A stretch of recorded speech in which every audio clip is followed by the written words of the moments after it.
atelier aujourd'hui a été initié par le consortium G3D et GRADEC pour discuter donc avec les femmes. On l'a dit, c'est un atelier d'échange et de consultation autour des réformes électorales. Vous savez que le gouvernement a annoncé l'imminence de concertation en vue de discuter sur les réformes, en tout cas appropriées par rapport à notre cadre juridique. Donc, nous avons profité de cette occasion, non seulement aujourd'hui convier les femmes, parce que c'est une série d'ateliers qui concernent les femmes, les personnes handicapées et les jeunes. Aujourd'hui, nous avons commencé par les femmes et nous allons continuer avec les personnes handicapées et les jeunes. Alors, l'objectif de cet atelier, c'est de discuter, d'échanger vraiment sur la pertinence aujourd'hui des réformes qu'il va falloir engager au niveau de nos textes juridiques. Comme le directeur général des élections l'a rappelé tout à l'heure, aucun système n'est parfait. Le Sénégal a fait quand même beaucoup d'efforts, beaucoup de progrès. Et il n'empêche qu'après chaque élection, nous voyons des fois qu'il y a peut-être des choses qui sont à améliorer et donc ça explique effectivement qu'on puisse avoir des concertations pareilles pour discuter vraiment de ces améliorations à apporter. Mais au-delà de cette question, nous avons profité de l'occasion pour vraiment appeler les citoyens sénégalais, en particulier les femmes, les personnes handicapées et les jeunes, à saisir l'opportunité qu'offre aujourd'hui la période de révision ordinaire des listes électorales pour aller s'inscrire et faire inscrire donc les jeunes. Le directeur général des élections l'a rappelé tout à l'heure. Nous avons aujourd'hui un gap, disons, de 3 millions d'électeurs, de personnes qui ont la carte d'identité biométrique CEDEAO avec la mention personnes non inscrites sur le fichier. Ces gens, il va falloir donc les intégrer dans le fichier électoral. Et il y a également les primo-votants, d'autres qui n'ont même pas la carte d'identité, qu'il faudra donc doter d'une carte d'identité et inscrire donc sur le fichier. Ça veut dire qu'à terme, d'ici la fin des opérations, donc d'ici la fin juillet, on pourrait peut-être avoir 4 millions d'électeurs de plus, ajoutés aux 7 700 000 et poussières donc, qui sont dans le fichier. On a un fichier quand même consolidé de plus de 10 millions d'électeurs. Je pense que ça c'est important pour le renforcement et la consolidation de notre démocratie. Que l'ensemble en tout cas des électeurs aujourd'hui susceptibles d'être dans le fichier, des citoyens, qu'ils soient donc dans le fichier. Donc c'est un atelier important donc, à plus d'un titre. On va revenir donc dans les discussions sur la question des inscriptions, sur la question de la participation politique.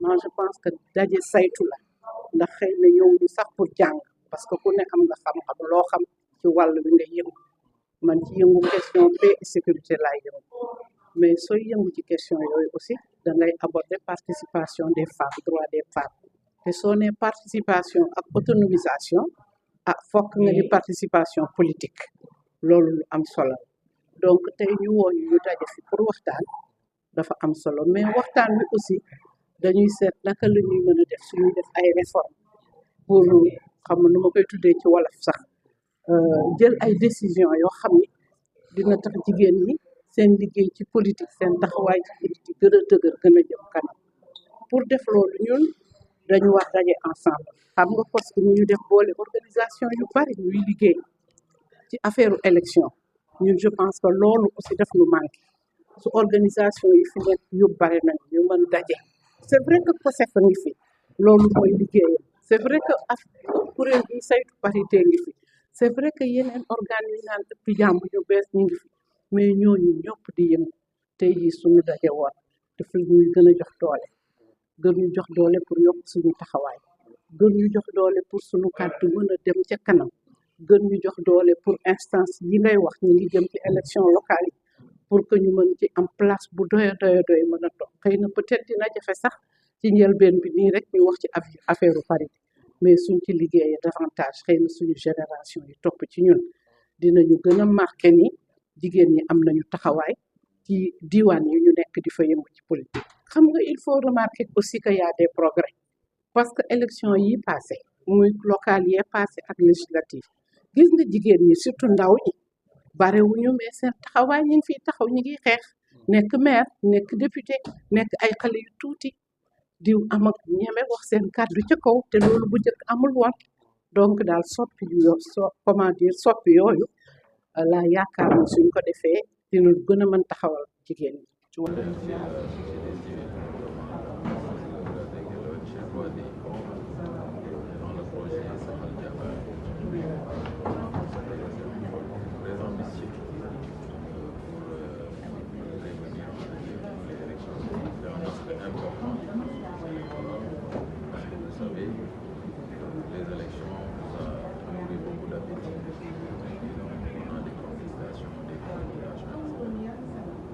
la raison pour laquelle ce consortium d'organisation de la société civile avait jugé nécessaire de se regrouper et essayer de lutter contre les électeurs.